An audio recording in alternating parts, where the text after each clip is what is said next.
मीरपुर नाम के शहर में तेजस अपनी पत्नी नीरू के साथ रहता था। पति पत्नी दोनों ही नौकरी करते थे। एक दिन तेजस गांव अपनी माँ के पास फोन करता है। हेलो, प्रणाम माँ। जीते रहो माँ, तुम दादी बनने वाली हो हैं? अरे वाह, ठीक है बेटा, मैं कल ही आती हूँ। जब माँ जी शहर पहुंची तो बेटी बहू ने बहुत अच्छे से स्वागत किया। लीजिए माँ जी चाय। अरे गर्मा गर्म पकोड़े ले आओ माँ के लिए। नीरू रसोई में गई और 2 मिनट में ही पकोड़े ले आई। जी ये लीजिए। बहू जादू से बनाए हैं क्या? अभी तो रसोई में गई थी।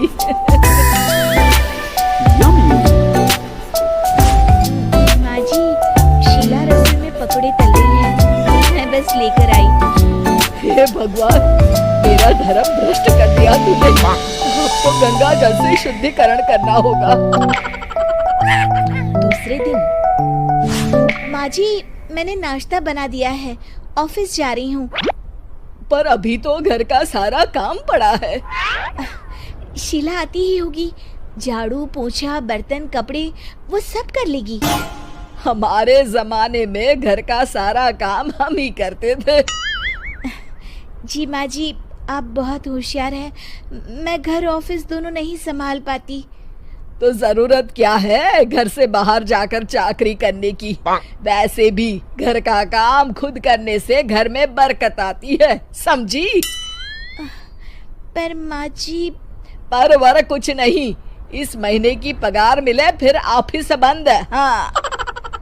रात को नीरू तेजस से कहती है, सुनिए जी माँ जी बोल रही थी कि मैं नौकरी छोड़ दूं। वैसे ठीक ही तो है, अभी तुम्हें आराम की जरूरत है। फिर भी आराम कहाँ, शीला को छुड़ाने के लिए बोल रही थी।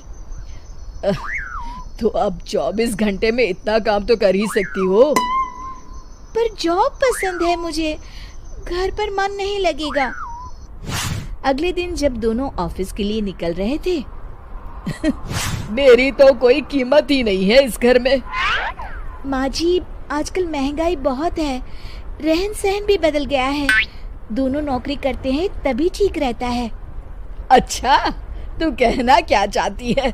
मेरा बेटा तुझे बिठा के खिला नहीं सकता? तू ही इस घर का खर्च चला रही है, हैं? नहीं माँ जी, मेरा वो मतलब नहीं था। मतलब खूब समझती हूँ, ये बाल धूप में सफेद नहीं किए मैंने। हाँ।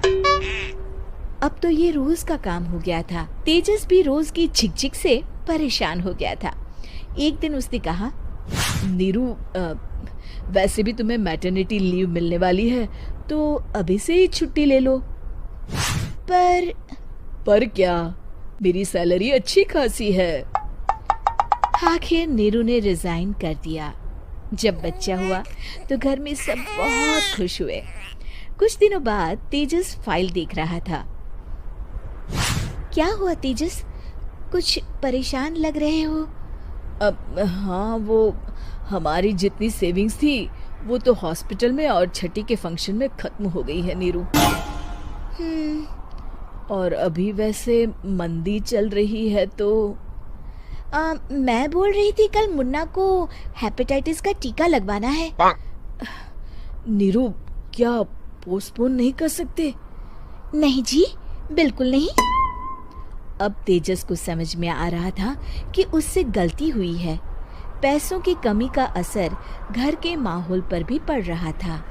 अगले दिन, बेटा मेरा चश्मा और ये दवाइयाँ ले आना, पर्चा देते हुए माँ जी ने कहा। जी। तेजस, मुन्ना के लिए दूध का डिब्बा और डायपर भी ले आना, और ये किराने के सामान की लिस्ट है, इसे भी लाना है। तेजस गुस्से में लिस्ट मरोड़कर फेंकता है और चिल्लाता है, पैसे क्या पेड़ पर उगते हैं? ये ले आना, वो ले आना। अरे पर ये जरूरत का सामान ही है। वो गुस्से में बिना कुछ कहे ऑफिस चला गया। अरे अरे लंच तो ले जाइए। नीरू दौड़कर डिब्बा पकड़ाती है। एक दिन खाना खाने के बाद, नीरू, हम्म, अब तो मुन्ना कुछ बड़ा हो गया, तो अब तुम वापस ज्वाइन कर लो ना जॉब। पर इस रिसेशन में जॉब मिलना बहुत मुश्किल है। ट्राई तो करो। फिर मुन्ना? माँ जी है ना, और एक फुल टाइम मेड भी लगा लेंगे। पर माँ जी, उन्हें तो पसंद नहीं।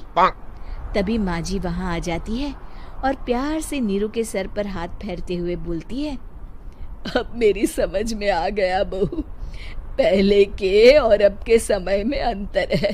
तुम काम शुरू करो, मुन्ना की जिम्मेदारी मेरी। मेरी प्यारी माँ जी। ये कहकर नीरू उनके गले लग गई। शिक्षा, परिवर्तन संसार का नियम है, हमें भी समय के साथ चलना चाहिए। उम्मीद है कि आपको हमारी ये कहानी पसंद आई होगी। कृपया हमारे चैनल को सब्सक्राइब करें और सभी अपडेट्स के लिए बेल आइकन जरूर क्लिक करें। और हाँ, वीडियो लाइक और शेयर करना मत भूलिएगा। Bye bye.